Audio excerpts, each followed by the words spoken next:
Vikrant Reddy, why Vikrant Reddy, YV Subbareddy కొడుకు శరత్ చంద్రారెడ్డి. ఎవరి శరత్ చంద్రారెడ్డి? మన పొట్టోడు వియంకుడు అన్న. ఏ పొట్టోడు? పొట్టి సారాయి రెడ్డి అల్లుడు అన్న. ఇదే శరత్ రెడ్డి తీహార్ జైల్లో 6 నెలలు ఉండేసి వచ్చాడు లిక్కర్ స్కామ్లో. ఇంకెవరు? The great Vijayasai Reddy MP.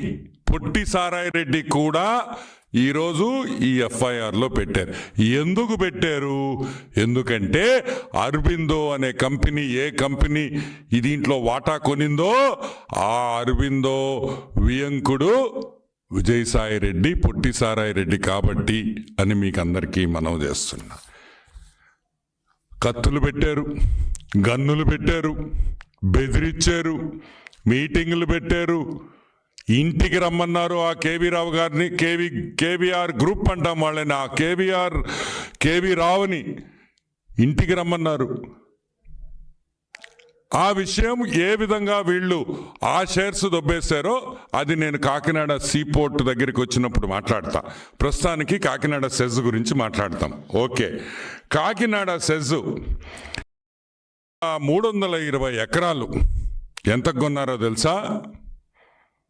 వాటా కేవీ రావు వాటా దాంట్లో 48.74%లో ఆయనకి ఆల్మోస్ట్ 2011 ఎకరాలు, 4011 ఎకరాలు కేవీ రావు గారి కేవీఆర్ గ్రూప్కి ఉంది. ఈ 4000 ఎకరాలు ఎంత కొన్నారో తెలుసా? గెస్ చేయండి. 12 కోట్ల రూపాయలు. 4011 ఎకరాలు 12 కోట్ల రూపాయలకి బెదిరించి, తుపాకీ పెట్టి బెదిరించి ఈ హాఫ్ టికెట్ జగన్మోహన్ రెడ్డి ఈ డబ్బులు 4000 ఎకరాలు కొట్టేశాడనే విషయం మీరు అందరూ గుర్తుపెట్టుకోవాలి. అంటే కాకినాడ పోర్ట్ పక్కన 29,917 రూపాయలకి 1 ఎకరా కొన్నారు. ఈరోజు జగన్మోహన్ రెడ్డి నేను అడుగుతున్నా, పొట్టి సారాయి రెడ్డిని అడుగుతున్నా, భారతదేశంలో ఎక్కడైనా సరే 29,000కి 1 ఎకరా దొరకద్దా? 29,000కి 1 ఎకరా భారతదేశంలో ఎక్కడైనా దొరకద్దా అని మేము అడుగుతున్నాం. ఏమి కేవీ రావుకి అంత ప్రేమ మీ మీద? అంటే పొట్టి సారాయి రెడ్డి, జగన్మోహన్ రెడ్డి లావు పొడుగనే? పొడుగైతే కాదు, లావు అయితే కాదు. మరి ఏమి చూసి నీకు 29,000 రూపాయలకి 1 ఎకరా ఇచ్చారు? నీలో ఏముందని ఇప్పుడు నేను అడుగుతున్నా. పొట్టి సారాయి రెడ్డి, జగన్మోహన్ రెడ్డిని ఇద్దరిని అడుగుతున్నా. జగన్మోహన్ రెడ్డి, నీకు బెంగళూరులో ప్యాలెస్ ఉంది కదా, 1 కోటి రూపాయలకి ఇచ్చేస్తానాక ఇచ్చేస్తావా అని అడుగుతున్నా. నీ బెంగళూరులో ఉండే ప్యాలెస్ నాకు 1 కోటి రూపాయలకి ఇస్తావా? లేదు తాడేపల్లిలో నీ కొంప 1 కోటి రూపాయలకి నాకు ఇస్తావా? లేదు విజయసాయి రెడ్డికి హైదరాబాదులో 1.5 ఇళ్ళు, 1.5 ఎకరా ఇళ్ళు ఉంది, 55,000కి నాకు ఇచ్చేస్తావా? 60,000 వేసుకో. మీరు బెదిరించకపోతే, మీరు గన్ను పెట్టకపోతే ఏ పిచ్చోడైనా 4,000 ఎకరాలు 12 కోట్లకి ఇస్తాడా అని మేము అడుగుతున్నాం. సరే, ఆ 12 కోట్లు పక్కన పెడదాం కొంచెంసేపు. దీనికి పేమెంట్ ఎట్ట చేశారు తెలుసా? మీరు బిత్తరపోతారు.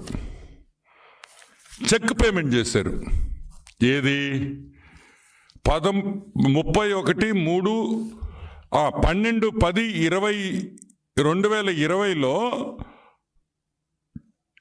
అగ్రిమెంట్ చేసుకొని 31/3/2021 అంటే 6 నెలల తర్వాత చెక్ పేమెంట్ ఇస్తారా 12 కోట్లకి? ఏందయ్యా ఈ ఆశ్చర్యం అని అడుగుతున్నాం. అసలు ఏమి జరుగుతుంది? 12 కోట్లు 4,000 ఎకరాలు తీసుకోవడం ఏంది? 12 కోట్లు డబ్బులు చెక్ పేమెంట్ ఇవ్వడం ఏంది? ఆ చెక్ జూన్లో వేసుకోమని మార్చి డేట్ వేసి జూన్లో పేమెంట్ చేయడం ఏంది? 6 నెలలు అంటే మీరు అగ్రిమెంట్ చేసుకొని 4,011 ఎకరాలు 12 కోట్ల రూపాయలకి అగ్రిమెంట్ చేసుకొని మీరు 6 నెలల తర్వాత చెక్ క్లియర్ చేసిస్తారా 12 కోట్లకి? ఈరోజు మేము అడుగుతున్నాం, ఇది దోపిడీ కాదా అని మేము అడుగుతున్నాం. చెప్పండి. ఈరోజు సాక్షి పేపర్లో ఇష్టం వచ్చినట్టు రాస్తున్నారు కదా, మీ ఆస్తులు ఇస్తారా మాకు? 6 నెలలు చెక్ వేసి ఇస్తే మీ ఆస్తి మాకు రాసి ఇచ్చేస్తారా? ఎక్కడ న్యాయం అని అడుగుతున్నాం. అంటే ఏదైనా కంపెనీ డబ్బులు సంపాదిస్తుందంటే ఆ కంపెనీని కైవల్సం చేసుకోవాలి. ఆ కంపెనీ కైవల్సం చేసుకోవాలంటే బెదిరించాలి, ఇంటికి పిలిపించాలి, వాడు చెప్పినట్టు వినండి. విక్రాంత్ రెడ్డి ఏం చెప్తే నేను చెప్పినట్టే అని జగన్మోహన్ రెడ్డి, విక్రాంత్ రెడ్డి ముందర కేవీ రావుకి చెప్పింది వాస్తవం కాదా అని మేము అడుగుతున్నాం.